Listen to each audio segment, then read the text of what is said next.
Welcome to the Art of Strength and Mind podcast with your hosts, Brandon Duff and Eugene Trufkin. This is a podcast about healthy living.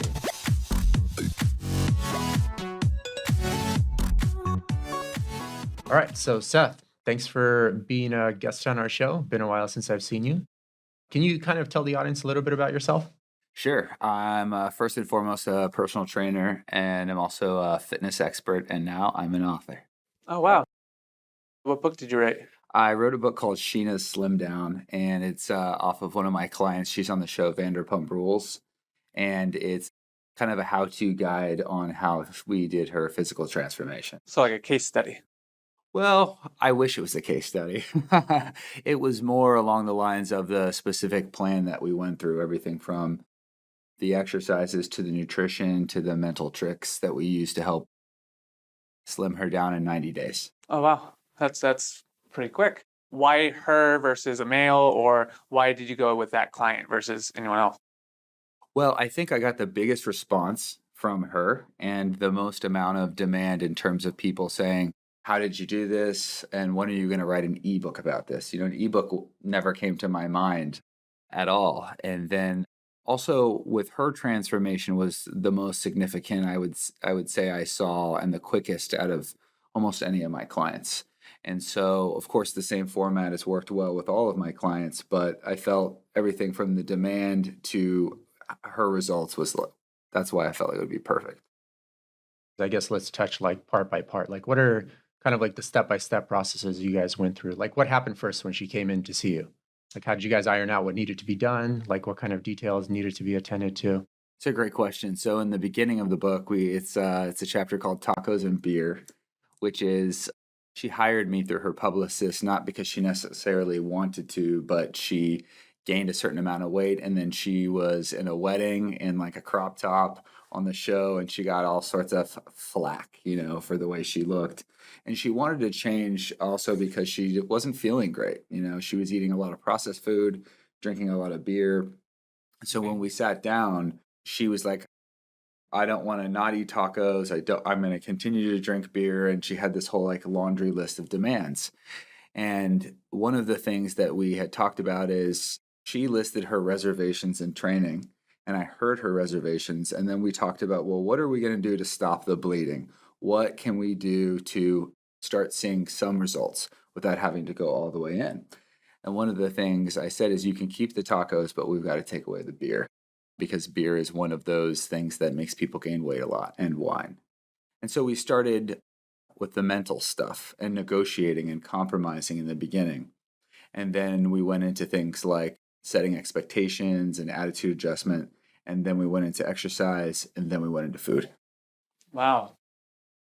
In terms of like her nutrition, obviously there's probably like a bit more than just kind of eliminating the beer. Did you have like a certain type of like nutrition plan that she was following? Like, yeah, she could eat like out X amount of times, but then the rest of the time she had to follow like a specific nutrition plan, or were you just kind of like just giving her a general amount of calories she needs per day, and then she can kind of fill those calories any way she wants?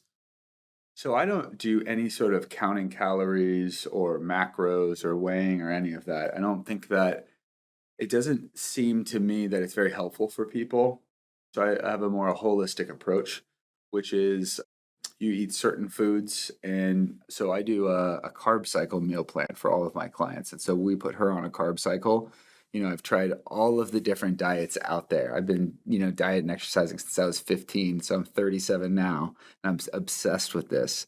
So I've tried it all, right? And this is the thing that I found worked the best and the quickest. And it was actually, in a way, somewhat maintainable without kind of being super harsh on your body. And so For the people that don't know, what is carb cycling? So carb cycling is a plan where you deplete your body of carbs and essentially glucose for a certain amount of days. So is that like ketosis, or is that like... It's similar to ketosis, but in the sense of you will get to the point where you're in a pseudo state of ketosis, but really what is a state of ketosis is subject for interpretation, right? We're not medical doctors, but you will put yourself into a pseudo state of ketosis. And so you take away those carbs, you take away those glucose, and just when your body can't take it anymore, you introduce it back into carbs. When I say carbs, obviously not, Del Taco or So not the tacos that she wanted and the beer that she wanted, but real whole foods that are carbs. exactly like sweet potatoes, oats, and things like that. But one of the negotiating tools we did use is she could have tacos and corn tortillas because the corn, while it doesn't have a ton of nutritional value, it's not gluten. And so the gluten isn't allowed on the carb days. So your body gets those carbs and it's all excited and it's like, yay. And then right when it starts getting used to the carbs, you snatch them away and you deprive the body of carbs and then you give it back to it. So it's this cat and mouse game. And what some studies have shown is it may trick out the metabolism and get it to bounce again. And there's all of these different types of mechanisms where I could spend this whole hour with you and explain how it works.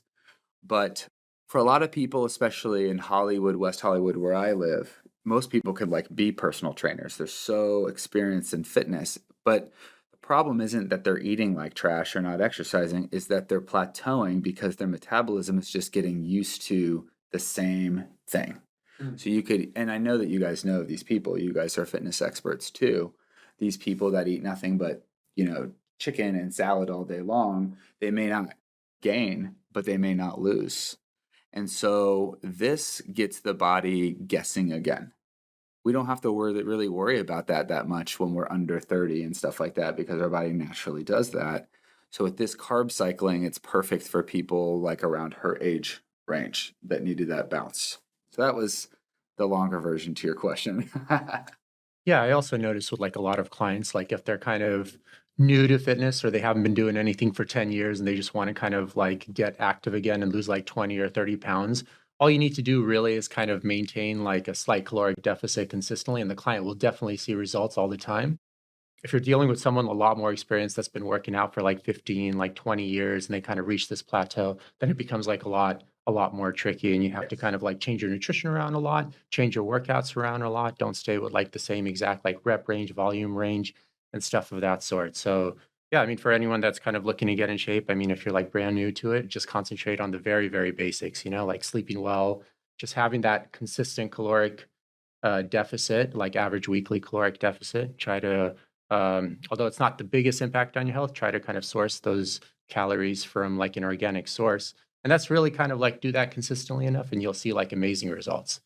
Yeah, I couldn't agree more. I think that you need to get people moving in the right direction. I think that if you have people that have gained more than 40 pounds, they're coming from a place of being sedentary, emotional eating, even getting them moving, like you said, in the right direction will make a total world of impact. And then you can introduce things that are more specific to them that they could probably take on. But at the very least, I get some people that say to me, because all I do is carb cycling, that's the only thing that I specialize in and can really speak to. I try not to speak on behalf of too many things that I don't do.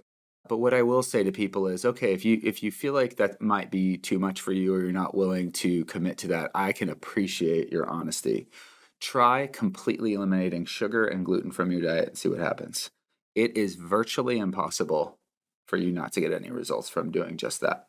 Just the inflammation from the gluten and other inflammating foods that cause the body to cause inflammation and retain water and retain food so that it doesn't actually use because it's too busy fighting that infection or that inflammation. Yes, and not enough people talk about the inflammation process by it. I think a lot of people just think they don't know the why behind the what. They think, oh, I'm just going to get fat because I have this, right? But it's like, if you explain to someone, no, you're literally going into an internal state of inflammation by consuming this, it's an eye opener for a lot of people when you tell them that. So, but also, and your posts that I read are really key to this point, sugar, drug.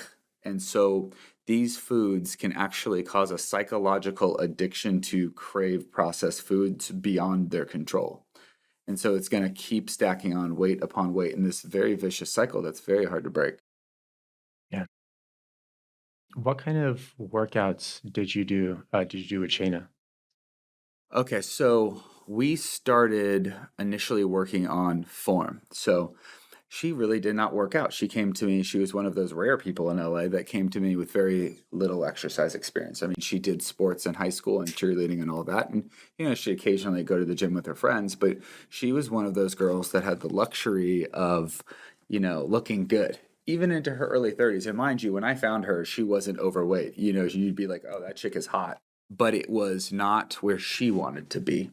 Her body was actually naturally very small. So what we had her do is I'm coming in and looking at how do you squat? What does your plank look like? What is your strength level? How do you do a push-up? How do you do a pull-up? So I got all the proper form techniques out of the way and got her core strength up and a general baseline of strength. And we started with her with heavy weights right away.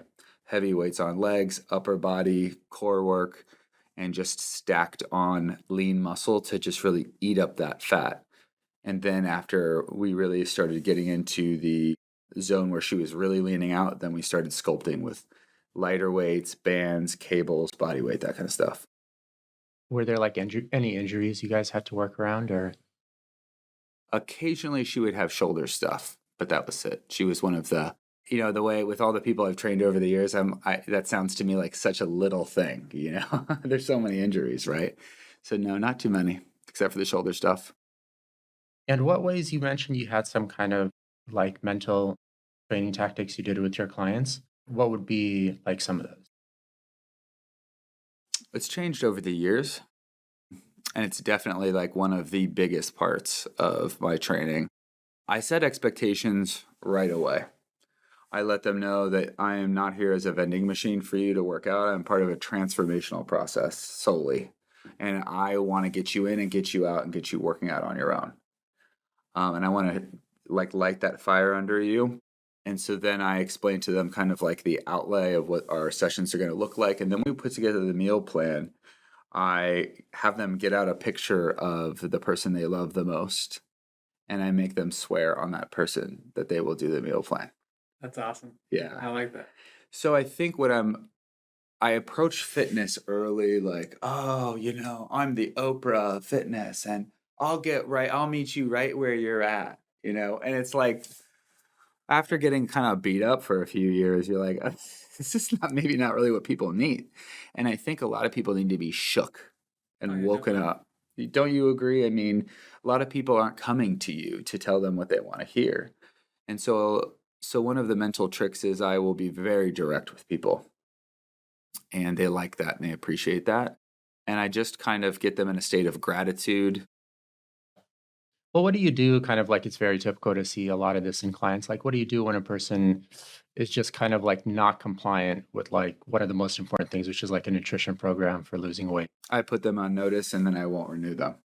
Oh, okay. So very straightforward. Yeah, I mean, that's what I do. That ended up quick. Yeah, I mean, if they're going to waste their time, for me, with my clients, if I have a client who I feel is wasting their time and their money, I'm going to tell them right away, like, hey, you're wasting your time and your money. You might as well just do it on your own because, one, you're going to waste my time because I could be training someone who actually wants to be here or someone who actually wants to change their life versus just sit around and talk. I drop clients, not all the time, but I have dropped a few clients in my time. That is exactly what I say. There have been times where I said, there are people that legitimately need me and they will do whatever it takes to, and I feel very honored to be part of that process. And so I'm not in this for the money. I could make more money with my degree doing some desk job. I do this because I genuinely care about people. And so I think a lot of times people don't want what they say they want. Or they don't want to put in the work. Essentially, yeah. That's exactly what I mean by that. And I will tell you, every one of these tough conversations I've had have woken them up and has speeded up the results like crazy. And mind you, I've had clients that are bipolar, or they have autism, or they have MS. And those are things that you have to just ride the wave for them, and you have to be that person for them. And you can't kind of have that same automated system. So yes, it definitely bends and fluctuates. But one of the things that I think that makes me a qualified trainer is that I'm a very intuitive person. So I feel if you're bullshitting me all the time, I'm going to know. And if I get more than 4 excuses in 1 month, I know something's up.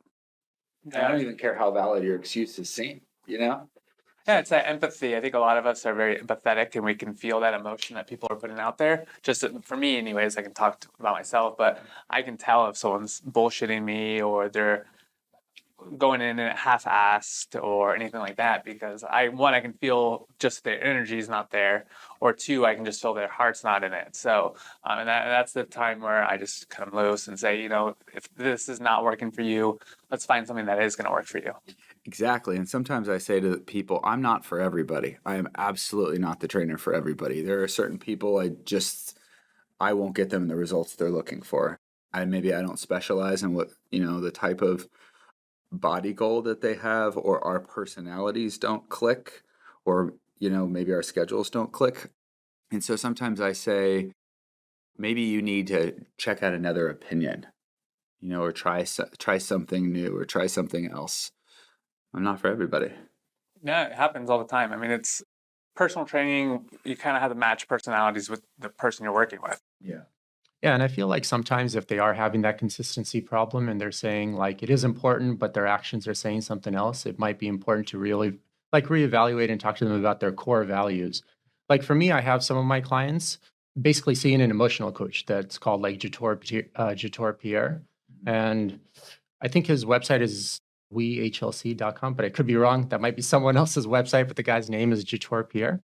Because I feel like sometimes with personal training or any kind of medical practitioner, like a chiropractor, I feel it's like a lot of, it could be very symptom management, kind of like an occupation. So for instance, like a lot of people, they do lose a lot of weight with like personal trainers, but then the second they leave the trainer and then like a year later, they're basically back to exactly where they are for a large bulk of people, So it's like, it's either you stay with that trainer that kind of has to basically semi micromanage you like for the rest of your life, or basically there's like this huge yo-yo effect between like losing 20 pounds, gaining 20 pounds, losing 20 pounds. And that in itself, I think it's like, it's even healthier just to kind of, in my opinion, stay overweight than constantly kind of lose all this weight, gain all this weight, lose all this weight, gain all this weight, lose all this weight, gain all this weight.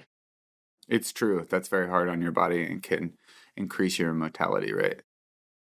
That's kind of what I found successful with like at least a few of my clients, was just having them on top of personal training, kind of having kind of like emotional coaching. Because at the end of the day, like fat gain, like what's fat gain? Fat gain is a symptom of poor lifestyle and nutrition choices, What's poor lifestyle and nutrition choices a symptom? Like thought patterns that aren't very congruent to like a health-centered lifestyle, So you would really have to kind of like, in my opinion, solve it at that root cause if you do want lasting change. Yeah. Because like for us, it's like, it's already a core value, being healthy. In my opinion, like, yeah, everyone is like very unique and nature is like a novelty generator. But at the end of the day, it's like no matter like what your goal is in life, like whether you want to be a programmer or like a CEO or just even a personal trainer, like you still have to have like a healthy mind and body to accomplish those things, So like a lot of people are like, oh, I'm just not interested in this, I'm not interested in like eating well or like working out. I'm interested in like doing this. I'm like, oh, well, how are you going to accomplish that while being like depressed or with like severe lower back pain, or super high cholesterol or blood pressure or stuff like that, So that's kind of how I view it in terms of, because a lot of times it's just not high on their priorities list. And especially from your social media, it's obvious that you actually care about your clients, and I think that there's a lot of, as you know, trainers that just like are like, they get into training because they like working out, but when the rubber hits the road, that doesn't matter. It's like, that's the last thing that matters. And so the magic happens that when you care and you just show love when they show up to a session, it's like a miracle. All sorts of stuff happens. They get inspired. They find their own way. They suddenly get engaged in the process. I tell trainers that I mentor, the only secret is that you have to just care and you have to have compassion. I would say the stuff I learned, and you guys are probably the same way, the stuff I learned in my personal training cert is 25% of what I know. I would do research on low back pain, shoulder stuff. When I got the client with autism and Asperger's, I reached out to different experts in that field. How do I train someone like this? I don't know what I'm doing. That's where the caring comes in. And then that person knows that you care, and then all of a sudden they start caring about themselves. So it is very, like, it's a mind first kind of thing. And it's actually quite simple. Really, all you have to do as a trainer is just care and have compassion. Honestly, I actually kind of talked to you about this on and off over the years, and I do think that's like one of the most important character traits, just to kind of genuinely show like love and compassion for your clients and just genuinely kind of be engaged every session and kind of be engaged with their goal and really actually want them to change. You have to want them to change. And when you come in, it's hard not to go into a session and just think, all right, here we go, another person. It's like, what are we doing today? So every time I have a client come in, I have them get on the elliptical for 5 minutes and I just start talking to them. How's it going? How's everything going? And then I go, how's the food going? How did your body feel after our last workout? How do you see your body right now? Are you seeing changes? And then when we step into the workout, I feel very directed in terms of where we're going to go. And I think that they also feel like, okay, he cares. Because how many times have you guys inherited a client from another trainer and they said their trainer was on their phone or doesn't really care about my goal as much? And so I just aim every time to not be that trainer. Yeah, there's a lot of problems with trainers being on their phones while training and not showing that hour, half hour, whatever the session length is for that trainer, that amount of time that they are being invested in, because that client is investing one in themselves, but also in you to help you one have this career that you have, but two help get them to reach their goals. And for me, I know that to kind of go what you were saying with showing love and compassion, I am the first one to always say hi, good morning to you. I always give them a fist bump when they come in and come out. It's creating those routines that keep them not coming back, but have them in an environment that's uplifting and positive to give them that motivation to keep coming back, to pretty much want them to change their lives, because we're a product of our environments. And if we're in a shitty environment and we have all this negative influence, it's going to really not allow us to push outside of our comfort zones, because we're constantly being put down and told we can't do something. Totally. And I think one of the things that we stray away from as trainers is that these people come in very vulnerable. Very broken. They're embarrassed. They think that when they break form, that you're judging them, that they look stupid. Yeah. And so they come in very self-conscious.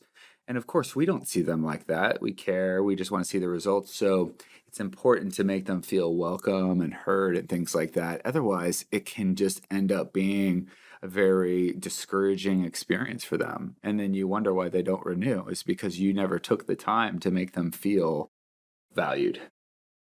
Yeah, and this is kind of like a random off topic, but why is it so common in personal training for trainers to be on their phone? Like, I don't see this in like any other kind of like occupation, like physical therapy or chiropractic, or even like you never go into a doctor's office and they're like checking your heartbeat, but then checking their text messages at the same time. I don't know. What's your take? You guys have been in the industry for like forever already, so.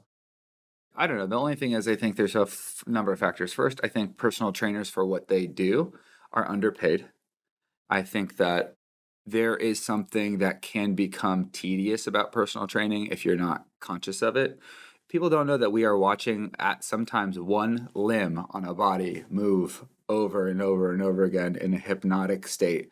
15 reps, 20 reps. I mean, after a while, you can kind of just be in a daze. Do you know what I'm saying? And then also, if you're hearing someone bitch for hours and hours and hours, you want some relief. You know what I mean? Especially. But what happens is the second you pull out your phone, someone's looking at you. You know what I mean? Or your client's like peering up at you. You know what I mean? So I see the pitfalls, like in terms of that. But then also I see that there's some people that don't give a shit. They don't give a shit. And they should be snatched off of a gym floor and shown the door. Because that's a total injustice. Kind of to go with you were saying, where a lot of trainers are underpaid, I feel like a lot of trainers that are on their phones are looking for their next client at all the times. They're trying to find out, they already have this client, they're in the books. I need someone else to fill my schedule, and that's why they're always on their phone. Trying to build up that new business, got this potential Instagram message or DM from someone who could potentially be a client, and they're interacting with them instead of paying attention to who's actually paying their bills at that time. Yeah, that makes so much sense. And I don't know. I mean, I think if you don't have a strong backbone as a trainer in this business, you will equate your client's worth to what you're getting paid. That's one of the reasons why I just broke out and took the leap into private training, because I was sick of my card getting declined at Subway. And training millionaires. That's one of the things I tell people, is that I trained this guy that was a multi-billionaire, right? And Seth, you changed my life. The things that people are really grateful for, Oh, you're one of the most important people in my life. And then I go to Subway just to get dinner after working 8 hours, and it gets declined. And I said, you know what? So how long have you been training for, Seth? Let's see, 9 years now. And how long have you been kind of on your own? So 6 years. 6 years. Yeah. What were you doing before you kind of became a personal trainer? I was actually a TV news reporter. Oh, I could see that actually. Yeah, I could totally see that. Yeah. I did that. What channel was this? I started in little local cable news in Torrance out here, and then I went to North Carolina and worked for affiliate CBS. Oh. And then I went to Miami for a little bit, and I came back here to LA and did a little bit. And then what happened was, as many of us do in that business, because it's a psychotic business, smoking, drinking, eating, gaining tons of weight, and I just got into just a low point in my life. And 28 is the age of transformation, where you either figure it out what you want to do or you go under. And I just said, like, enough. I need to do something that I actually love, that's healthy. And so I went into the gym industry, and I didn't know I wanted to be a trainer. So I got a job doing sales at 24 Hour Fitness. That's where I started too. Is that where you started? Not sale. I started as a trader at 24, I think It's 19 the or best something. company I've ever worked for. Funny, I just did a business meeting before I came here, and I had to sign like a non-disclosure agreement, and she says, "Oh, you didn't put your company name." And I almost said, "I don't have one." And I'm like, "I'm a fucking LLC. Of course I have one. I'm a brand." But good to be reminded, because a lot of times when you're your own business as a personal trainer, you forget that. So anyways, I had a blast. It was at Costa Mesa Supersport. I helped open that location. And so anyways, the funny thing is, they pulled me into a meeting. The general manager and the fitness manager was there for some reason. And I was like, what is he doing in here? He's like, well, we need to talk about your numbers. And I was like, all right, here we go again. I fucking hate managers. I hate meetings. And he was like, well, I've never seen anything like this before. You sell more personal training packages than gym memberships. Because I'm so passionate. They saw that I sold personal training well, and because you sign people up for gym memberships and then you add on the personal training. And I just gave it my all, and they saw that my numbers were really high in the turnover ratio between memberships and that. And so he goes, you sell more personal training packages than you do memberships. And he goes, we think you would be a better personal trainer. Damn, if I was the sales manager, I wouldn't give you up. I'm like, no, you should stay in sales. Right. But he was like, you're misplaced in this company. And so they paid for my personal training certification and put me through personal training school. And I'll always be grateful for that. I owe 24 Hour Fitness a huge debt to where I am. I started off at LA Fitness, so I have can't say the same stories. We had two separate sales teams. Like we had a sales team and a personal training team, but we never had to sell training as personal trainers. So, do you typically do like any kind of time management coaching or schedule management coaching with your clients? Because I know a lot of times if it's not like a super high core priority in their life, oftentimes they just kind of are busy, but aren't necessarily busy like living kind of like a health conscious lifestyle. Like, do you sit down with them and look at their schedule? Or you're like, this is how many hours there are in a week. Your goal is to achieve this. This is how many hours like the workouts are going to happen. They should happen at these times, at these days. You should be sleeping at these times and these times, et cetera, et cetera. I think that the client needs to demonstrate to me a certain amount of, I'll figure it out. and a certain amount of willingness. I think if I do too much hand holding, it creates a weird dynamic in the relationship where I become the father and they become the son kind of thing. And I always tell them, I am not invested in your results. I am here to guide you and to be your coach and your secret weapon. But if you eat like crap or don't get your results because, you're not doing the work, I'm not going to lose sleep at night. That's it. And so it makes them want to do it even more. Well, and it goes back to the point where you said that people go in this yo-yo results where they'll lose the weight and then gain it back.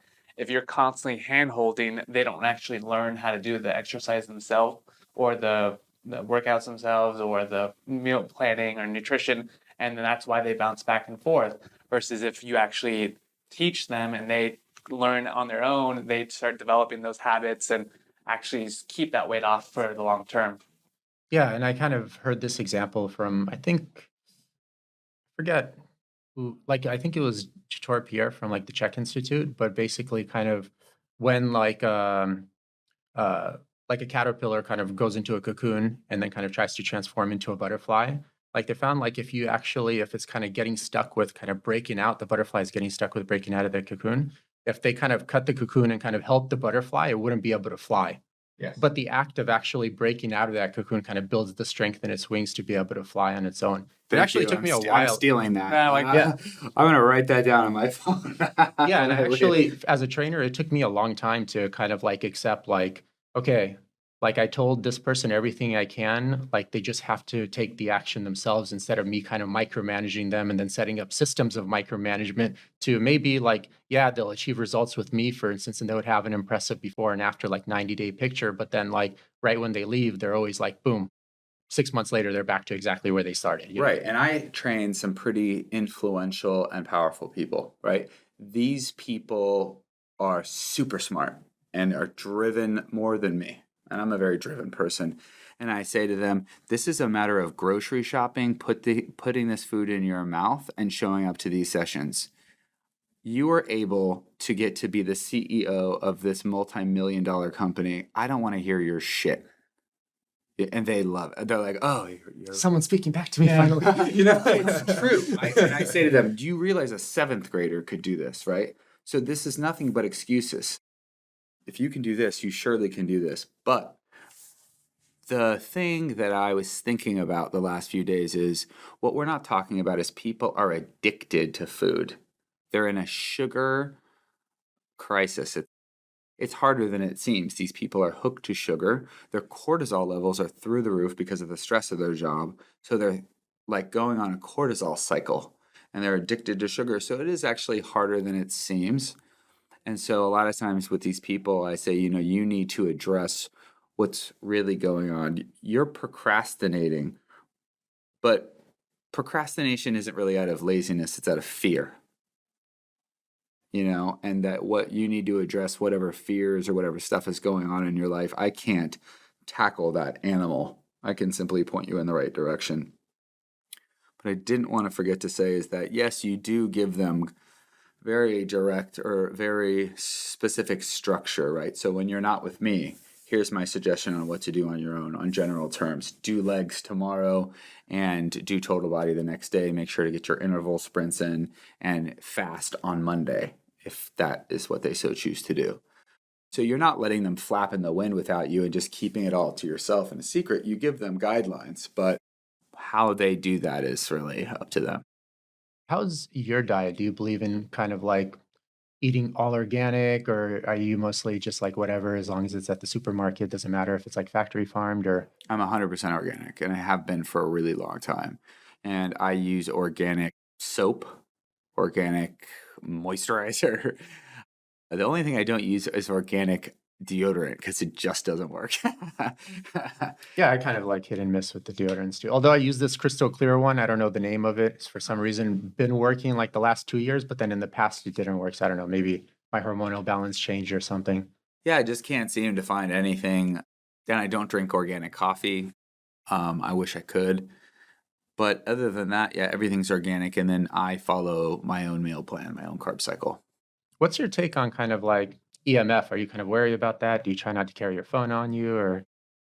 I guess I'm concerned about it for sure, but I always keep my phone on me because it's like my world. It's 100%. It's me. If I lost it, I wouldn't even be talking to you. Well, that is actually true. I mean, I love, we had a discussion with one of our other guests, Elliot, and he talked about electronic magnetic fields. And what he was saying, we were talking about how keeping our phones on us go through our skin and that sort of thing. And I said, wouldn't that be so much stress on the body just to keep turning it off and on versus just having it in your pocket? And that's what I was thinking. But do you have any thoughts on the EMFs going through your skin and how that affects the body? I have concerns about that. I do think about it often. Like, I shouldn't have my phone this close to my junk all the time. Like, and then the other day I was thinking, I was meditating and I used my phone to time my meditations to alert me to stop. And then I'm thinking to myself, these frequencies can't be helping me drop into a state of meditation. So I was thinking I should get like a timer watch. And then sometimes I think about, I put the phone right next to my bed. Is this interrupting my sleep cycle? All of that kind of stuff. I would not be surprised if it's doing more harm than I know. Can you talk a little bit more about like meditation in your life, how that's impacted you, like when you started it? Because like, I don't know, I always thought about like included in my routine, but really like all I end up doing is just taking like 20-minute naps here and there. Yeah, it kind of works. I mean, it rejuvenizes me and everything and clears my head, but I never really kind of like implemented like meditation in like my life, for instance. And for your meditation, what is it, any time of the day, or is there a specific time of day that you meditate? I've always tried to shoot for the morning meditation, which is the gold standard, which kind of sets your day. And I've noticed that's really helped. But I am the kind of person, my brain just barely turns on. I'm more of a night person, and I somehow ended up in a morning business. So the thing I have to do first is drink coffee, and then I pray, and then I train. Then when I come home on my first break, I get home and kind of get settled. I'll meditate for about 10 minutes. It's been a really tough journey for me for meditation. I can rarely get my head completely clear. I'm not completely sure why that is. Maybe the amount of caffeine I have, but I do see a difference in my behavior and structure of my thoughts. And I've been meditating since I was 17 because I struggled with chronic depression and anxiety in my early teens and 20s.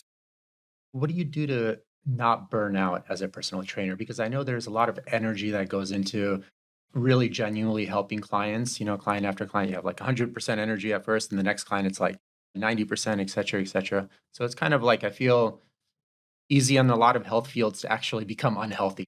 Yeah. What do you do to kind of make sure you have those checks and balances in place to not kind of burn yourself out and become unhealthy yourself? Such a great question. And it's a very dear topic to my heart because there's been multiple times where I almost quit because I was so burnt out. Not only am I a trainer, I'm a cancer, so I'm like a nurturer and I take on people's emotions. I'm an empath also, so I take on even more. And so what happens is I will give people everything of me and they'll get all the benefits, and then I'll come back and be suffering. And they'll start looking better and I'll start looking worse. It's a bizarre thing that happens to a lot of us. And we didn't get into this business for that to happen, but we don't know. So for me, and then I start losing my identity. Who am I in this? Who am I living for? All of these things. For me, it's always important for me to have something else on the side that I do well, that I enjoy, that I'm passionate about, that I'm working towards. So the book was super transformative for me. I was getting really fatigued all the time and kind of like listless. And then I had the idea to do the book. And man, once I started the book, it didn't matter if I had 4 hours of sleep or 8. I was just revitalized because I had a purpose. So that's why I love it when fitness people do podcasts like this and all sorts of stuff, because it's our way of doing something that we're passionate about, aside from just helping other people. What do you do for your sleep? Are you like very picky, like I have to be asleep at 9 and then wake up at like 5 a.m. or 6 a.m.? Are you kind of like very structured with it has to be exactly like this and consistent every day? Shitty thing about me is that I'm an honest person. So, right, like I can't answer every question perfectly, right? So it's one of the worst bad habits I have. I have all of the facts that I know help. Not all of them, but some of the good ones. But I don't heed them very well at all. I have a very poor sleep hygiene. So I got on a sleeping medication called trazodone, which is non-narcotic, and it helps you kind of, because the regular melatonin stuff doesn't work for me, right? And I started taking it for like 6 months, and I told the doctor that put me on it, I don't want to be on this anymore. I feel like a fucking fraud, because I'm a holistic trainer. And I didn't take this with the intention of being on it permanently, but I can't seem to get off. And I think that's one of the main things that makes me still in the game of training is because I still have struggles. Like I still have unhealthy habits I'm trying to fix. And so it keeps me like compassionate and engaged with my clients. So anyways, he said, well, why don't you try this? So he tried me on light therapy, blue light therapy. So two different types of things. So one thing is I'm wearing these blue blocker glasses. To block the blue lights from all the electronics and stuff like that. Yes, because you will tell people all day long, don't look at your phone and don't look at your laptop and read for an hour and take a hot bath. Who actually does that more than 1 to 2 times? Nobody does it. American society cannot adhere to those types of rigid standards. So the blue blocker glasses was his suggestion to put it on for like an hour before you go to bed, so you could still be on your phone or watch TV, but you're not still getting that blue light that's keeping your mind active while you sleep and keeping you from dropping into REM sleep. And then there's called a happy lamp, which is have you heard of happy lamps? Is it one of those like Himalayan lamps where it's like very dim or something like that? No. It's for people that have seasonal affective disorder that they don't get enough light. Oh, okay. You mean they kind of get depressed when it's like the sun's not out for as many hours as or they don't get enough sun, gotcha. vitamin D or whatever. So it's this kind of fluorescent lamp, and you turn it on, and it just blasts like white light at you, and you just kind of, you're on your front of your computer, you're eating or whatever, and you just have it on you. But I swear to you, between these two things, I have noticed that my sleep has gotten a bit better, and my energy is way different. Well, yeah. So do you feel like it's like tough for you to fall asleep? That's why you have trouble falling, like the mind just keeps kind of racing? Brutal. Because I actually had a problem with that. I even still have a problem with that from time to time. What I found worked for me was, honestly, I do all those things that you said most Americans don't do. Yep. And it does honestly get boring from time to time because sometimes you get home from work and you just want to kind of like, maybe like play PlayStation 4, like just cruise around on your phone, like watch some YouTube videos or kind of like message back and forth with friends. So I kind of just stopped doing that. And I did see a huge improvement actually in like the quality of my sleep, especially like if I know it's going to take me like an hour to an hour and a half to fall asleep, I then try to be in bed by 9 p.m.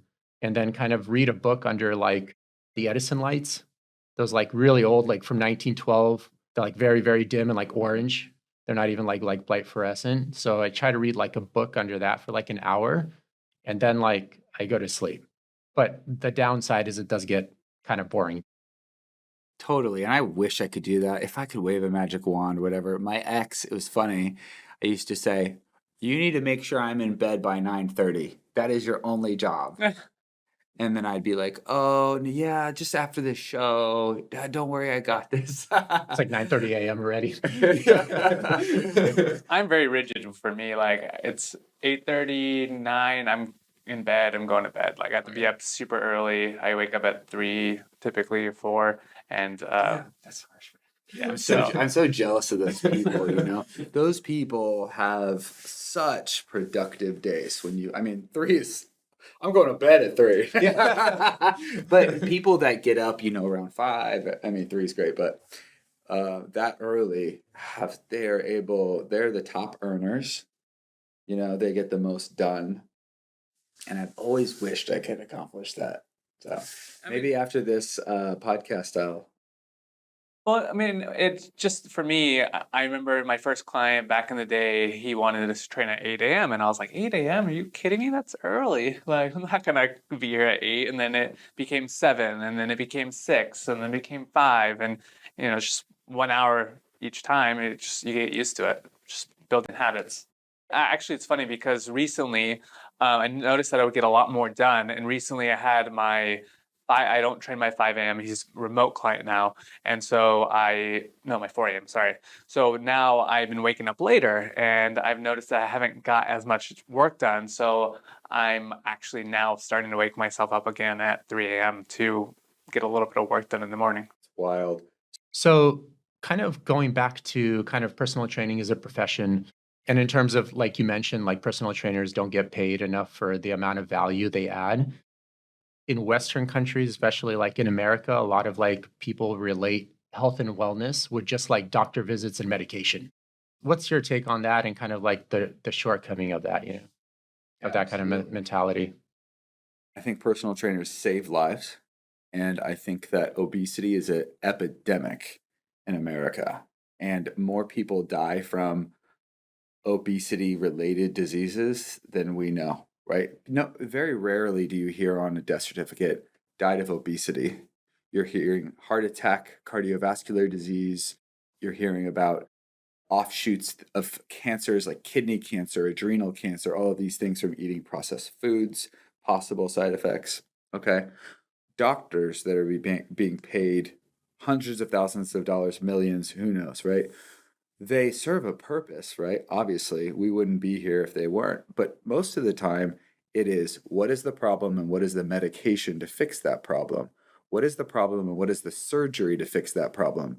It doesn't stop. They don't take the fat off of people. It doesn't stop their behavior from getting right back to the point. So when I say personal trainers save lives, I really literally mean it. They are the people on the front line helping people change their habits, lose the fat, lose the weight, connect their minds to their body. Doctors don't connect minds to bodies. We are the gaffers doing that. So I'm not saying at all that personal trainers need to be paid the same as doctors, but we absolutely should be paid more considering what type of environment we're at. Yeah, I remember kind of like going back to the sleep issues I think it was like 3 years ago when I had like gnarly sleep issues in terms of not being able to fall asleep. I kind of like self-diagnosed myself with psychologically induced chronic insomnia, where it's just like your brain is racing like 24/7. And it's like you might be physically tired, but you're just kind of laying in bed staring at the ceiling, and there's like an inability to go to sleep. That went on for like maybe like a year or something, or a year and a half. And I kind of like in the back of my head knew what was causing it. I was training way too many clients, like way too late at night too. So you're getting home at like, like 9 or 10, and then you're kind of getting a meal down, and you have like all this adrenaline kind of built up from training clients all day and being on the move all day with kind of music and the artificial lights at the gym as well. But I kind of like try to tough it out, like, shut up, just do it anyways. And I remember kind of like first I went to a medical doctor, like a family physician, and I told him, and he's like, "Oh, take this medication." And I didn't take it, and I knew I wouldn't take it when I made that visit, but I was hoping you would provide like some kind of more insight, like even talk about like, "Oh, like what are some like why do you feel like you can't go to sleep? Why do you feel you have a racing mind? Is there something going on, etc." It's like, no, just take this. And I'm like, I took the prescription, but then just never fulfilled it like at the CVS or anything. And then I think I went to kind of like a psychologist. I forgot exactly what he special. I think it was like cognitive behavior therapy.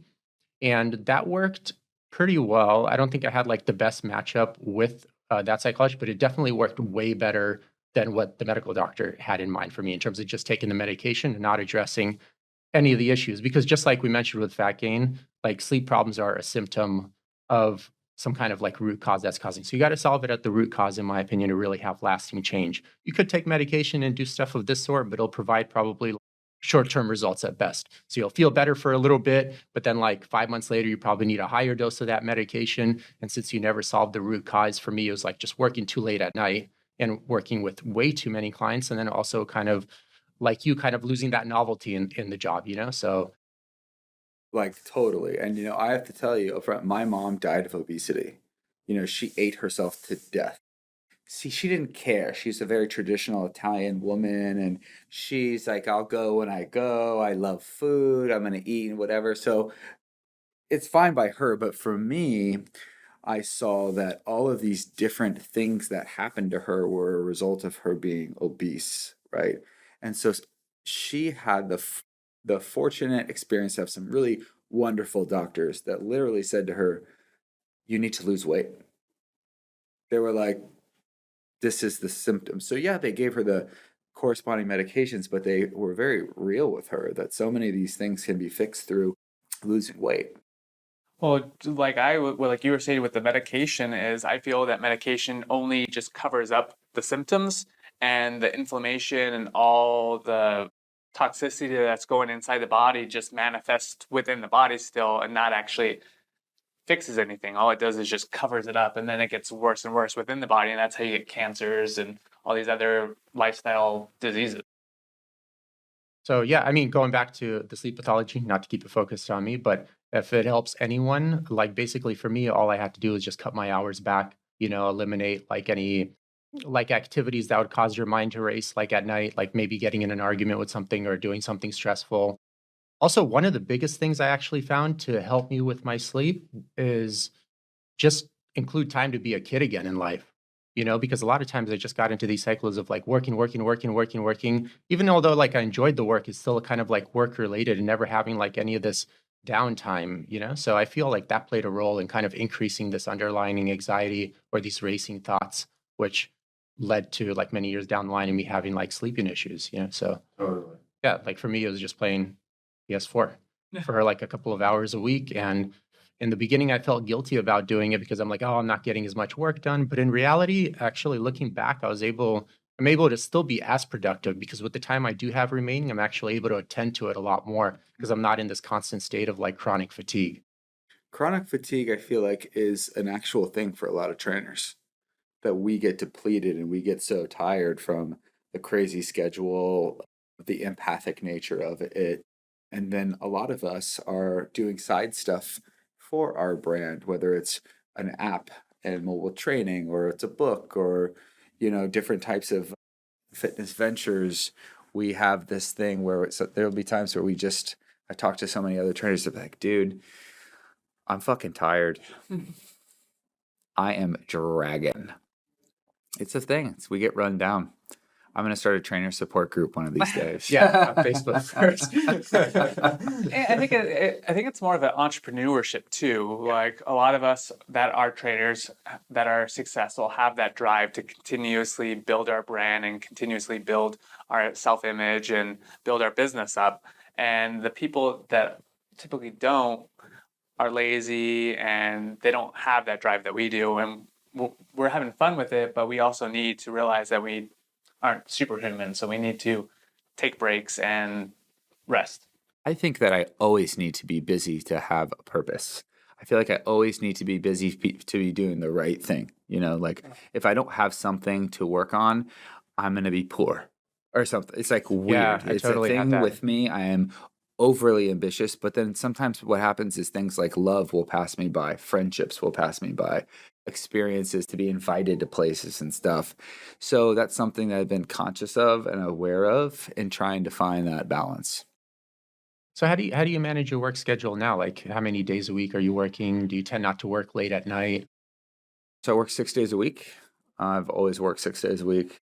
So I take Sundays off and I don't step foot into a gym on Sundays, and I won't talk about fitness. I won't answer any emails and I won't text about fitness. I won't answer a fitness question. It's hard. I just started re-implementing that. I had that before because it was getting to the point that unless I traveled like to another country, that I was just always stuck in a gym. Yeah. And it's hard to realize that that's a problem because we're all very genuinely interested in fitness. So why not always talk about it? But it's healthy to detach from work. But, I'm managing multiple lines of business every day. And so I'm kind of handling it from the time I get up to the time I go to bed. But I've decided that I'm going to stop all communications after 8 p.m. regarding business. That's great. Yeah. Some people listening are like, congratulations, you try 6. Yeah, I mean, usually my goal is right when I get home, I put my phone on the charger and it's in the room and it's away, so I'm not answering any questions. And then if a client says, "Hey, I have to cancel," I'm sorry, like I didn't get your text message until the next morning. So that's one reason, but that teaches them to talk to me during business hours. You got 12 hours to talk to me. You have from longer than that, from like 3 a.m. till 6 p.m., 7 p.m. to get a hold of me if something comes up to change. So I think that's super important that you are putting your phone away. I'm actually just doing the opposite of you, was I'm adding my Sundays back, and I'm now working 6 days again just because we have this podcast and so much more going on. And luckily we both love it, because it would be a huge stress to constantly come in here and hate what you do and hate it for 8 hours a day and have all that stress on your body, versus all of us, we love what we do and we love giving back to our clients, and we don't have as much stress on our bodies, I would say, as a lot of people do. Would you say that's kind of true? Yeah, absolutely. I could see why you would continue to do the podcast even on your days off, because they're awesome. They're fun, But for me, I would not lie. I regard personal training as work. It is work. And so it is taxing, and it is something I do need a break from. Yeah. So the Sundays off are time to rejuvenate. Could I squeeze everything into 5 days? I could, but then I could run into chronic fatigue syndrome. And the day that I would plan to do more entrepreneurial stuff, let's say Saturday, I just wouldn't do it. Yeah. Because I'd be so like, oh, really? All I have this hour? And then I'll start being like, oh, wow, I was supposed to meditate when I was supposed to do this. And then I'll just sit there on the couch and just look at the ceiling. And I'm like, oh, I didn't do either one. It's funny because I actually have been putting off, like we have so much stuff to do with the podcast. I actually had to add the Sunday, because then it will allow me to step outside of my house, because I don't want to leave my house, and come here to do extra work so that I'm in that environment of work mode. Yep. What do you do for fun? I love to travel. I do like to hike. I like to write, but mainly I like to travel. I would say that's my favorite thing to do now, even if it's like for little getaways and things like that. I love travel. I'm all about experiences instead of materialistic things. Like, Same. we've talked about this, but I'm going to Burning Man this year. I've never been, and that's going to be a huge experience, and I think it's going to be a lot of fun. So I'm really looking forward to that. But he's gone a few times, so. Oh yeah, I've never been cool enough to go, but I'm really hoping I can be. Well, to be cool enough to go, you just need about $370. That's not that much of a cool factor, or maybe more now. I don't know. I thought I was It's been going to a be few cool years. enough to go to Coachella, and then I saw that it's over $400, almost $500 now to get a ticket, and so I was like, am I still going to be cool enough to go to Coachella? I don't know. Like, I'm just gonna watch it on YouTube now. Expensive. Yeah, it's hard. It's hard to, for me, I don't drink any alcohol or do any of that kind of stuff. So it is challenging for me to say, okay, I've got to get out there. I need to like interact and go out and stuff, to not Netflix and chill every single night, because I'm just so exhausted from work. To put myself out there socially to get that energy, that is a challenge. Yeah. Do you think it's like possible to be healthy if you hate your job? No. Okay, yeah. Well, what's your take on that? Like, elaborate on that a little bit more. Why do you think it's, even if like a person, let's say, I don't think it's possible at all, but I just want your perspective on it. Like, even if a person is eating well and working out, but just simply hates like 8 hours or 10 hours of their day, like at least 5 days a week. I think it's pretty simple. You are giving most of your life away to something you don't like. So you're going to probably be full of nothing but resentment and anxiety. I totally agree that you can't, because you're fighting against yourself. You are releasing hormones that are not productive to you losing weight. If you're constantly in that state of negative attitude or just negative energy, you're fighting. I mean, I think you can get results to some extent, but I think there is a limiting factor. It's a very big epidemic with people too, because they're trapped in the financial structure of having a certain cost of living and getting that accommodated, and even more with this particular job, yet they hate. So they are terrified that if they leave it and pursue something else, that they're going to, go broke or be homeless or something like that. But for me, as I told you, I had that crossroads. It was worth the risk. Sometimes you have to jump and the net will appear. Yeah, I like that. Not everyone should, but I firmly believe that if it's not bringing you an element of joy, or you don't feel like you're helping people or being of service in any way, and you're not even remotely passionate about it, get the fuck out. Well, Yeah, you gotta have that purpose in your life, right? Like that. If you don't have a purpose, you're gonna have a super negative attitude about life in general. Yeah, or just feel like super empty. And like, in my opinion, like, I think if something doesn't have meaning to you, it's like a complete waste of time all the time. unless it's like a stepping stone that's getting you closer to that meaning somehow. So like for instance, working a job you may not like to get this like one degree that will get you the job, to have the money to get this one degree that will get you the job that you actually do like doing or something like that. Only under that circumstance, under that rare circumstance, is it kind of worth doing something that has like no meaning to you.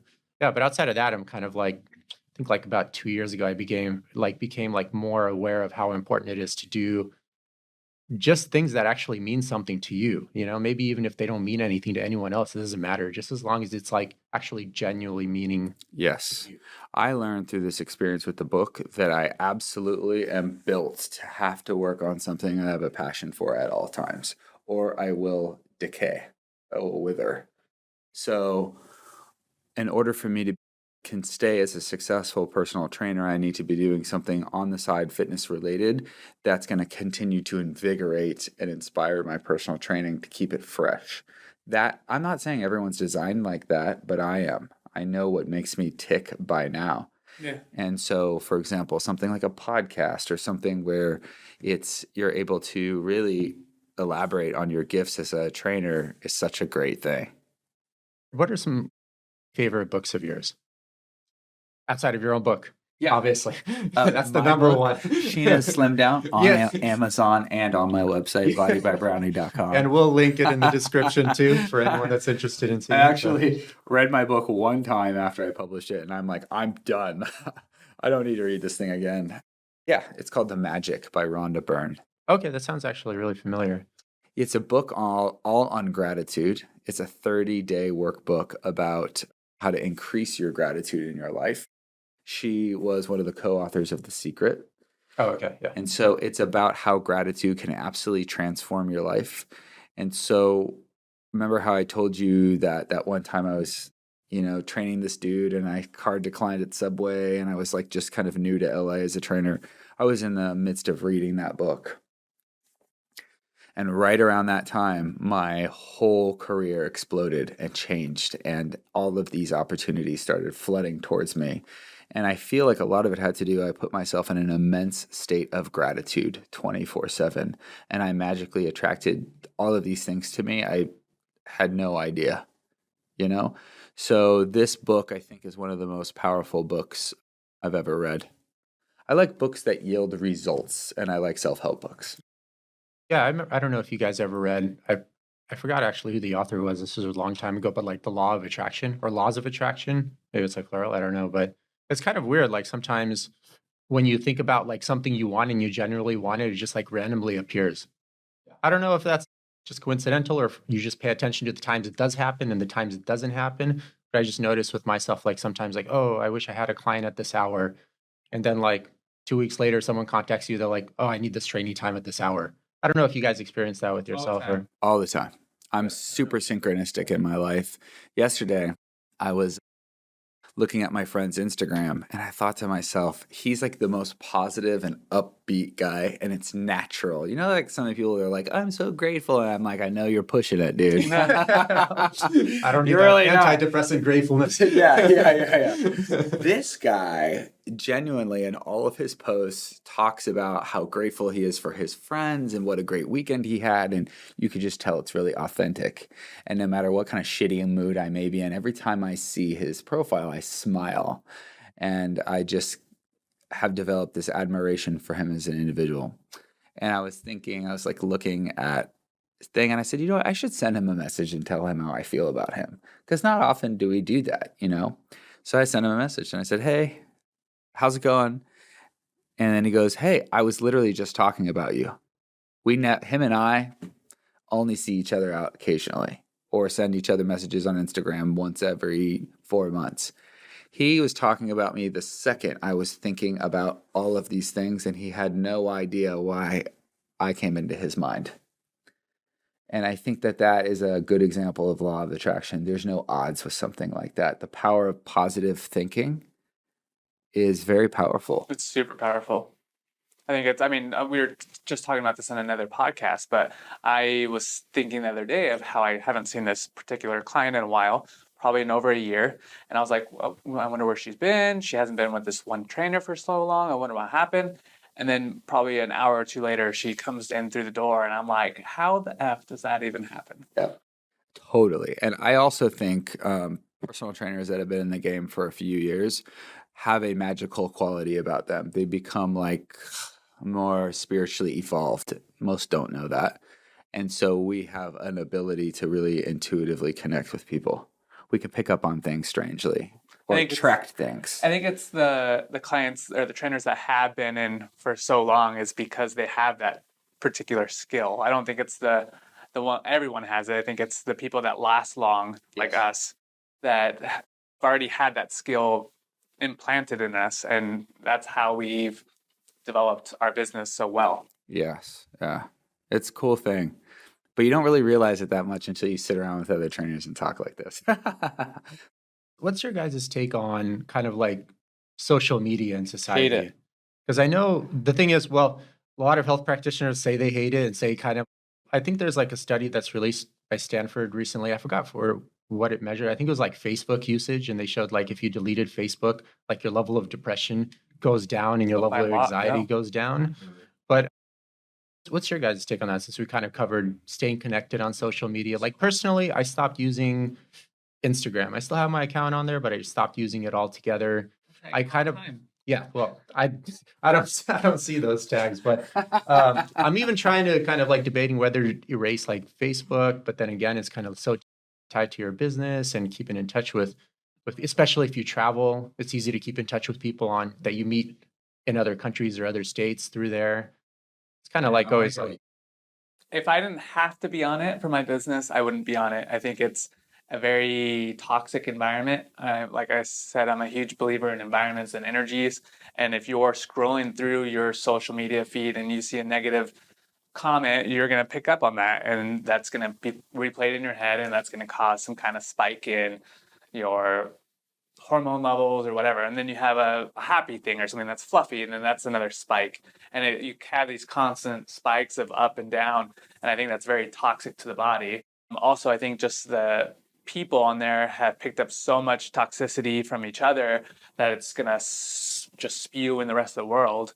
I am a producer of content, so I try not to consume content at all. And if I do consume content, and if I'm scrolling through my feed, like I need some kind of inspiration or I'm learning something, I only follow people that are inspirational. I don't follow people that do memes or anything that's like a fluffy cat or anything like that, because I only follow people that cause an impact on my life or something that I want to learn from, because just those little flutters or fluff isn't really going to make an impact on your life.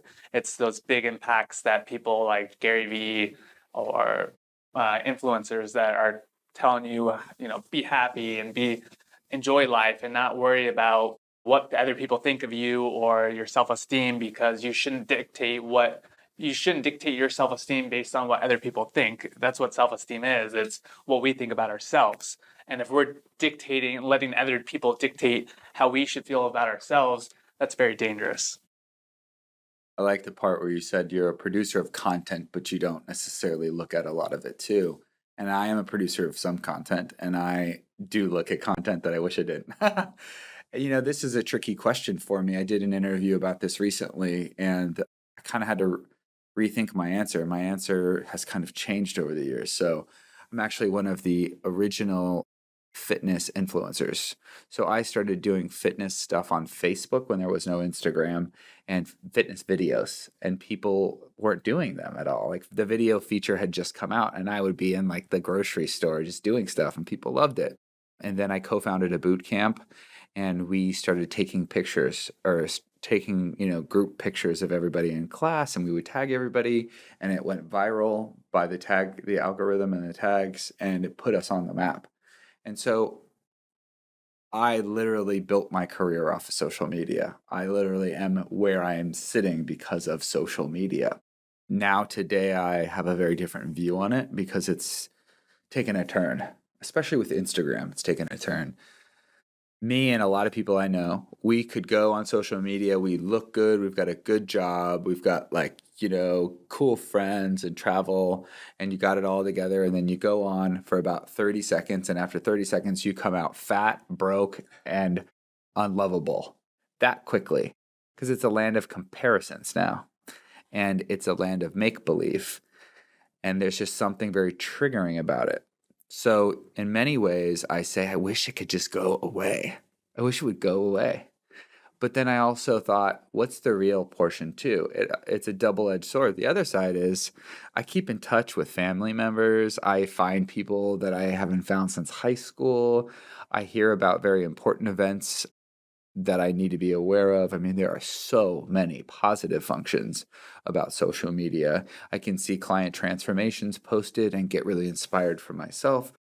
I've met new, personal trainers, clients through social media. So in many ways, it's very helpful, but it's also very conflicting because it can also take you into a dark place. And I really don't have the answer to it. I'm still trying to figure it out. It's a fine balance, right?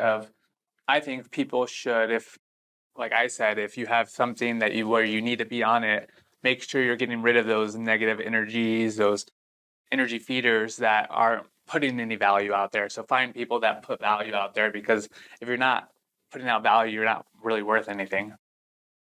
I have to just be open about this. I haven't said this yet in an interview. When I started doing the fitness resource stuff on Facebook, when there's no Instagram and stuff, it was informative in nature. It was, I'm teaching you a tip, I'm teaching you a trick, hit me up for personal training, that kind of thing, right? Now you're seeing guys with no personal training certifications. They're guys that look good and have a ton of followers, and they're posting, shirtless pictures with inspirational quotes by certain people that I regard very highly. And I don't think that they should use that quote next to them. Or like there's like a motivational quote next to like some ass pic. Yeah, It's that's like, what I'm okay. saying. Yeah, it's like asinine. Yeah. But I'm getting a link to their home program for $159 that they have no certification, personal training certification, and probably don't know form. And all of these people are buying it, and they could be making more money than me. And so I fucking hate that about social media now. Well, you see all these guys or women who are creating these programs, but they might might only know how to work out themselves. They don't have the experience of working with a whole different population, because not everyone is the same. There's not a one size fits all. We absorb nutrition different ways. We all have all in different imbalances. So these people that are social media influencers that are teaching training that might not have the certification might be actually doing more damage than good. 100%. That's exactly my point, is that this is the huge injustice right now. Just go get a weekend certification and continue to sell your shit, however lame it may be. But you are putting people in danger by doing that. You do not deserve the right to do that. And people need to be aware of these things. Just because they look that way does not mean you're going to look that way. Yeah, also like a lot of people need to remember that at least in California, you don't even need a certification to be a trainer. Like the only thing you need to do is just say, I'm a personal trainer and have fitness insurance. That's like maybe like $200 a year and you're ready to go. You might not, you might not even need that. Yeah, actually, well, You don't need any of that if you think about it, because look at all those trainers that are online. They're saying the same exact thing. They might not have insurance. They might not have a CPR card or a AED card, but they're still training. I'm not fighting this either. I'm not trying to fight all these people, and I could get flack for saying this, and bring it on. What I will say is, and I see these supplement companies, multi-million, billion-dollar supplement companies that are hiring these people as their brand ambassadors to hawk their products. Yet these people are not personal trainers. These people are not qualified to coach anyone or recommend anyone in fitness.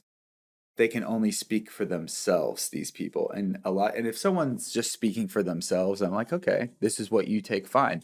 But the reality is there's not a lot of that going on here.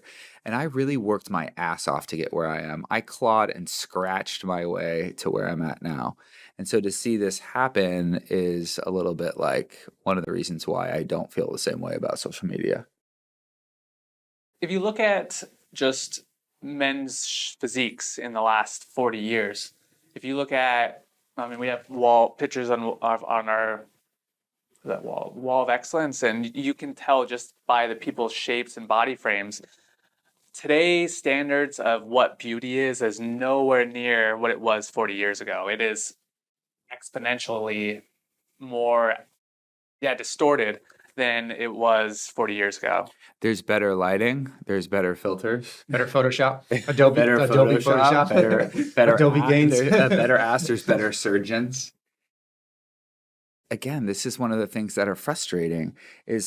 I train a lot of women too, and they will come to me and they will hold up a phone to me, this girl, and I said, "Don't do it," and I'll turn their phone upside down.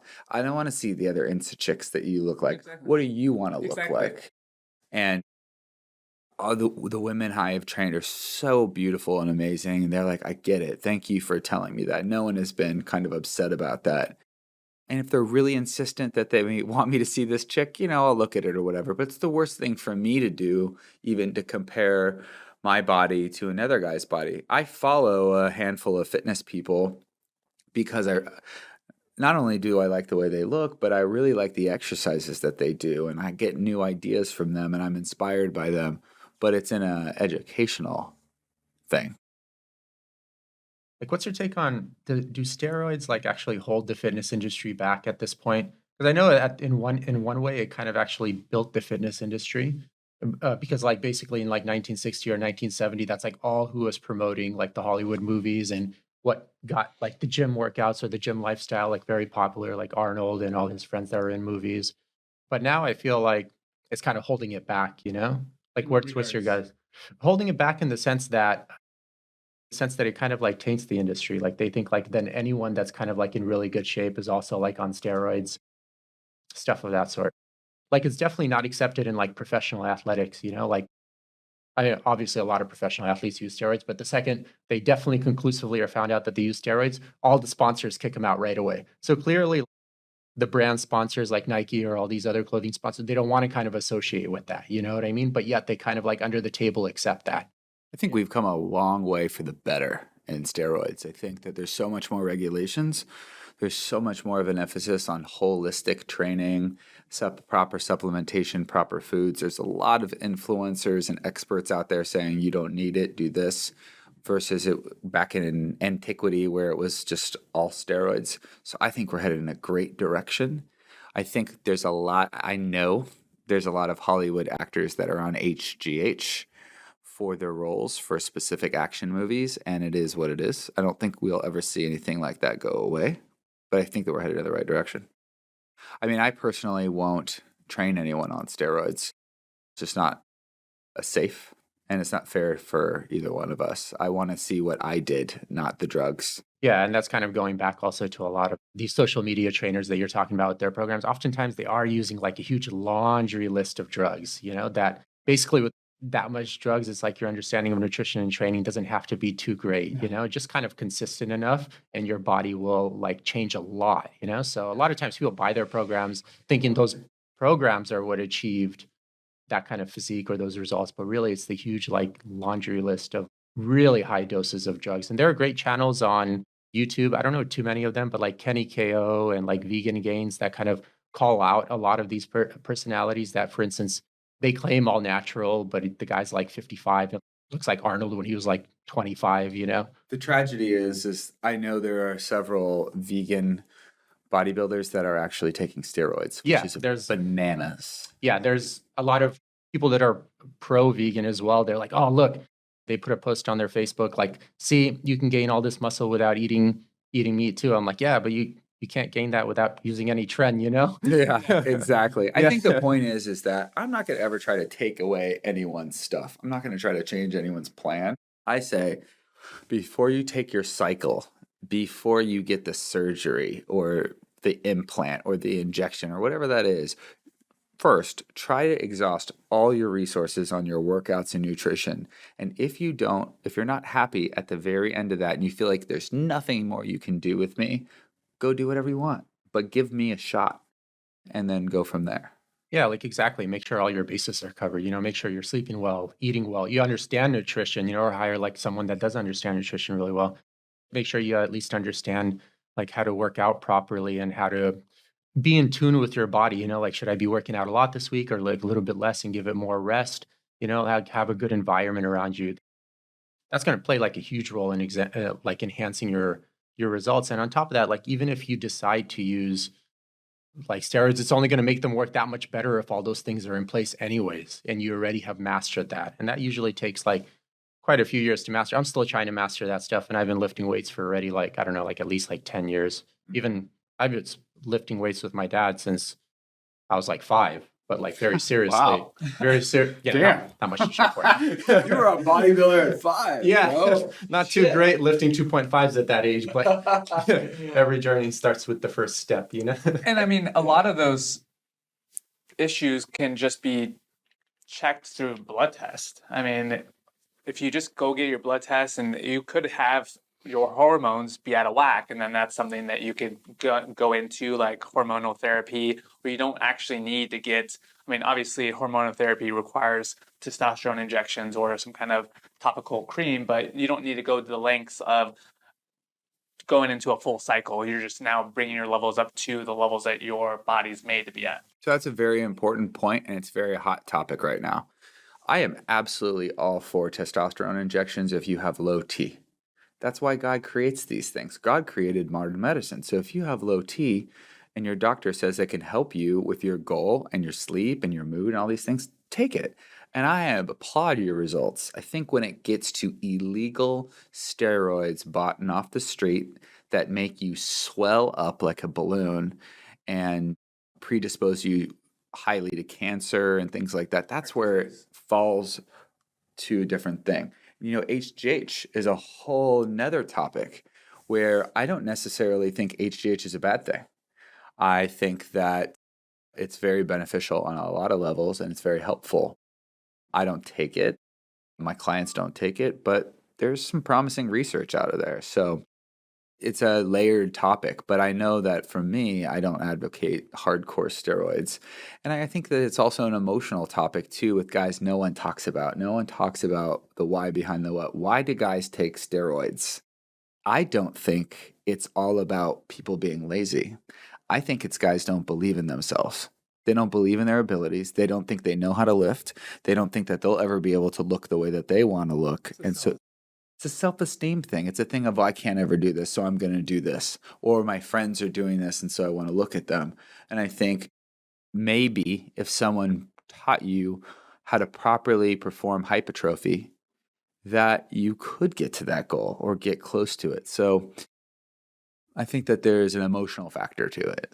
Yeah, also when you kind of nail down those basics, like even if you do decide to do testosterone replacement therapy with a physician, your dose might not even need to be that high because you're not in a huge deficit. You know, like if you sleep well, if you're not in a super stressful environment 24/7, your testosterone will already be a lot higher just by improving those two factors right there.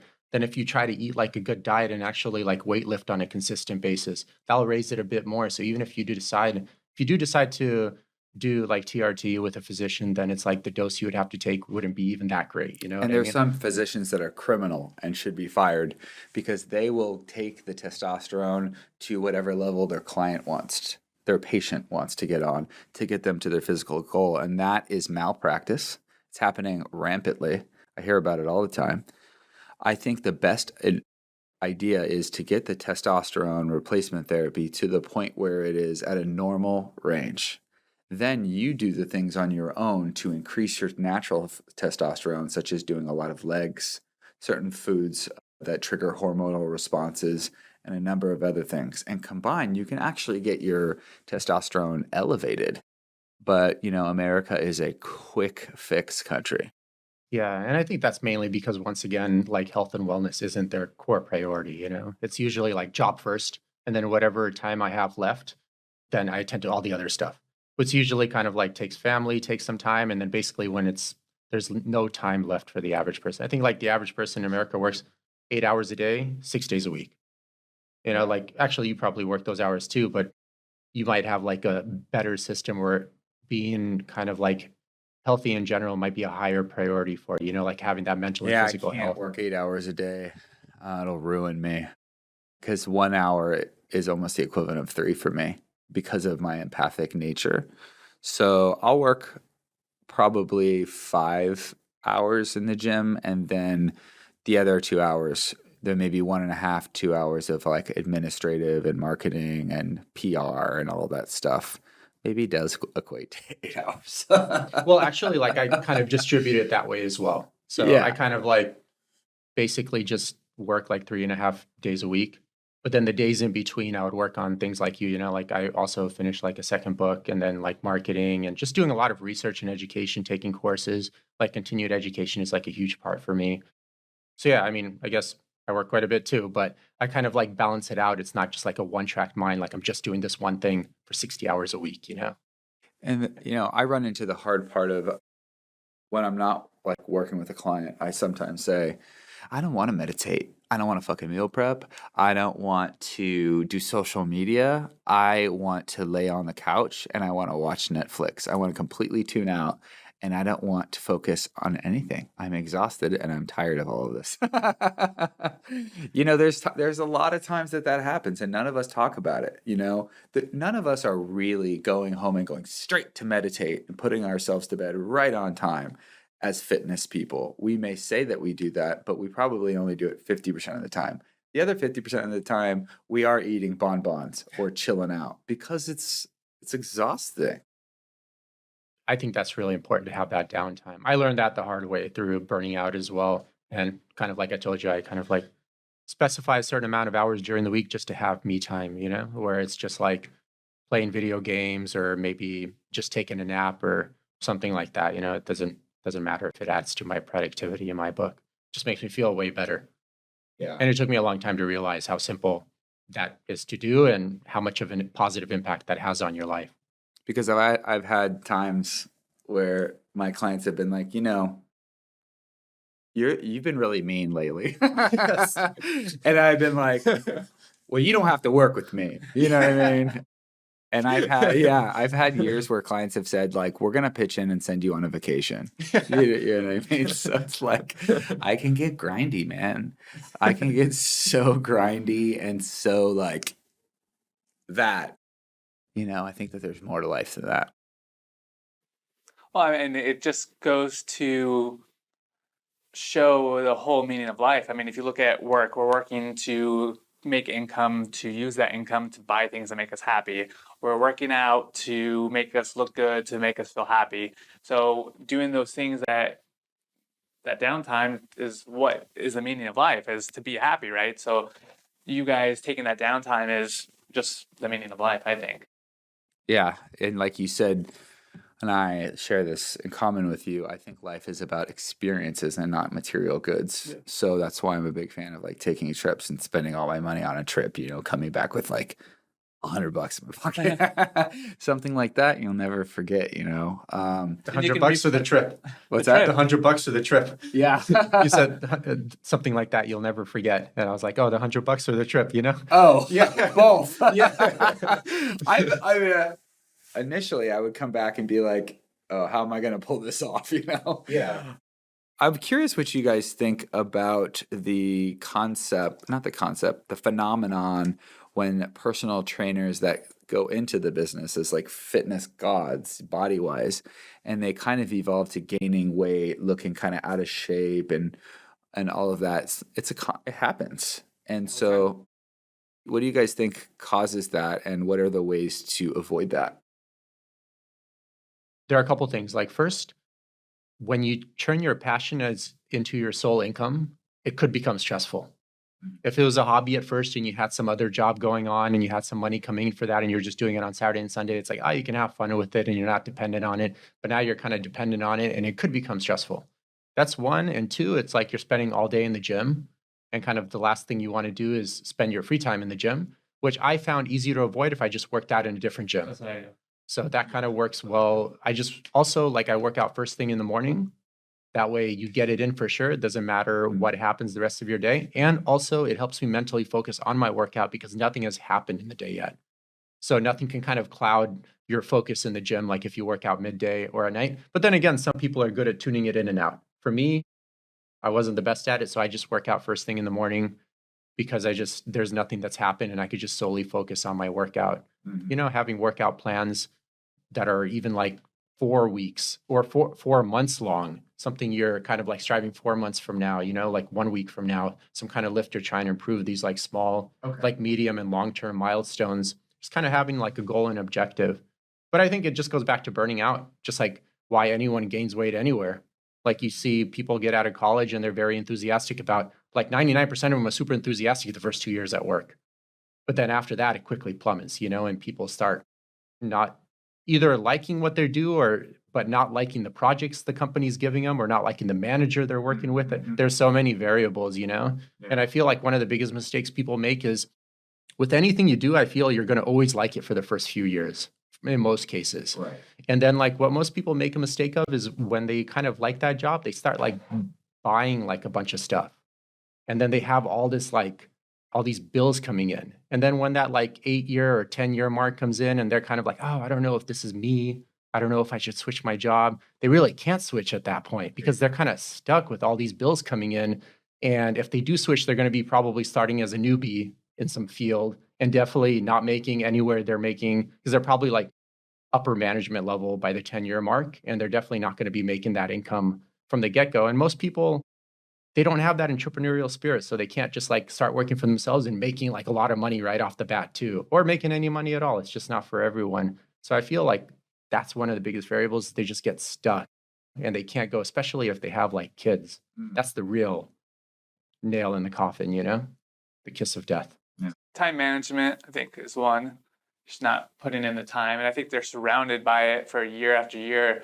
They're just like sick of it. So they like, that's why we all go to different gyms, because we know if we work out at our own gym, we're just going to get sick of it. So I have to put my head into a different headspace and be at a gym where I know this is my gym time, and being at my home gym, this is my work time. And I think that's kind of a big thing. How do you handle the food aspect? So you're talking about eating healthy all day long, day after day after day. How do you then go on your own time and eat clean and not get just super bored?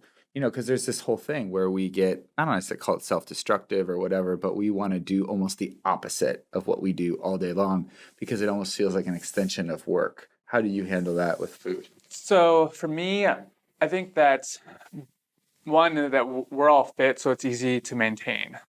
It's easy to maintain. So if like we eat healthy throughout the day, and a lot of people, like we talked about this earlier, they go drink on the weekends and their overall average of their food is much higher because they party on the weekends and they do well during the week. I think with our bodies and our metabolism, that's fine. We're able to do that. For me personally, I eat chicken and vegetables and sweet potatoes most of the time, and I use spices or condiments to kind of switch it up. But I'm gonna have a beer and have wine. Like, I'm not gonna stop that. Like, my goal is not to be the best person in shape on this planet. Like, I'm comfortable with how I look and who I am, and I'm gonna enjoy life. And if that's eating, I don't like sweets, but if that's drinking a few beers on the weekend and a glass of wine and having sweet potatoes and chicken, I'm gonna do it. Got it. Great answer. Yeah, for me, I'm a cyborg, man. I try to eat. For me, it was just easy. I just enjoyed eating healthy. Girlfriend's like a pretty good cook too, and she's like into like organic and not eating anything that's like, at least not like supermarket level organic. Also, I'm not like a very social person, and I feel like the temptations there are when you do become social and you go out, then the choices are limited, So because I'm not that social, because I feel I socialize a lot at work, I don't have to socialize on my days off. I just kind of prefer not to socialize on my days off. I have to ask you guys. Yeah, so for me, it was kind of like, it's pretty easy. I enjoy it. Plus, like, I feel when I do occasionally eat out with the girlfriend, after the meal, like your stomach feels a little weird because even if you're eating at high-end restaurants, they're still using like industrial oils that are made from genetically modified organisms. So even if you're buying like a wild-caught sockeye salmon or something, they're still drenching it in these like nasty oils. And I feel like my stomach's like personally like sensitive to that stuff. So for me, it's like paying like $50 and then my stomach hurts and then I have to wait for this meal and then I have to like talk to this waitress. So you are a I don't want cyborg. to do any of that. You are a cyborg. Yeah. So yeah, That's for me awesome. also, like I never associated food with any like Pleasure. like emotions or I just My associated family was like that. Italian. And big foodies, and you ate when you were happy and sad, and in between, so So easy. yeah, it's hard to not be an emotional eater for me. And I think that that's what's helped me become successful with my training and my clients is I totally get it. I've tried everything and found out what works because I was always in such a state of pain. I think what personal trainers can do is you can convert pain into power. Yeah. That's what we do. I've been talking about that a lot lately. What we do is we convert pain into power because almost everyone that comes to you is in a source of pain for the first time. So why else would they spend all of this money and all of this time if they weren't in a source of pain? And so I try to just say, okay, on my carb days for my carb cycle, I have the right to have a gluten-free pizza every other cycle. So my whole thing, one of the things that makes my meal plan effective, which is in my book, is I do not believe in cheat days. And I don't, especially not a day or a cheat meal. It's a slippery slope. And it's almost like saying you can go bananas one day. It creates an imbalance, right? So instead, in whatever meal plan you're in, you should always include foods that you like. You should never eat one whole day without eating at least one thing that you like, or you will be on a tightrope that you are sure to step 1 foot off and plummet. You have to stay engaged with your meal plan. So for my meal plan, yes, it's very rigid. You don't eat carbs for 2 to 3 days, and then you have carbs on the 4th, and then you repeat the cycle. While it is very rigid in structure, I carefully select foods that you like and I put them in there, right? So on the non-carb days, you may have a sweet tooth. So I will tell you, you can have Greek yogurt at night, but I'll allow you to douse it with honey. Yeah, there's some naturally occurring sugar in there that could be converted to carbs, but not really. And so that's something that you can look forward to, right?